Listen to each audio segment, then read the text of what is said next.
Hello guys, আসসালামু আলাইকুম। আজকে নিয়ে এসেছি ছোট্ট একটা ভিডিও, পালং শাক দিয়ে চিংড়ি মাছ। ফার্স্টেই দেখতে পাচ্ছেন তেল দিয়ে দিয়েছি, এরপর দিয়ে দিচ্ছি পেঁয়াজ কুচি এবং দুটো কাঁচামরিচ। ভালো করে নেড়ে চেড়ে নিব।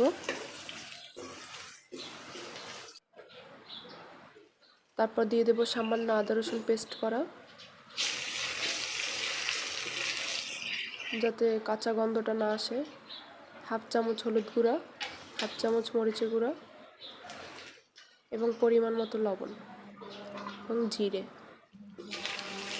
ভালোভাবে কষিয়ে নিব।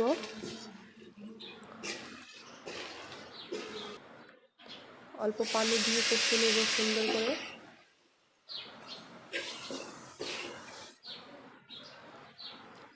আগে থেকে চিংড়ি মাছ ভেজে রাখাগুলো দিয়ে দিব। চিংড়ি মাছটা প্রথমে দিলেও সমস্যা নাই, বাট আমি আগে থেকে ভেজে রেখেছি। এবং দিয়ে দেব কষানোর শেষে আলু দিয়ে নেড়ে ছিঁড়ে নেব সুন্দর করে।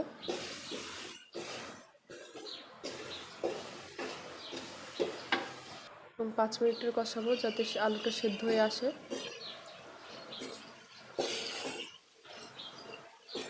পরিমাণ মতো পানি দিয়ে দেব।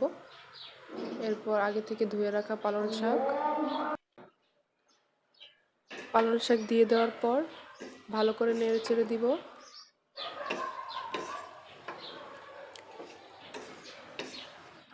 ঢাকনা দিয়ে রাখুন 10 মিনিটের মতো, তারপর সিদ্ধ হওয়া পর্যন্ত। দেখতেই পাচ্ছেন সিদ্ধ হয়ে আসছে।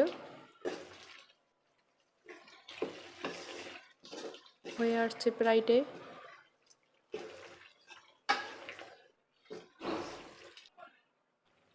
শেষ পর্যায়ে যে যে রকমের ঝোল খেতে পছন্দ করে, দেখতেই পাচ্ছেন আমি মাখা মাখা করে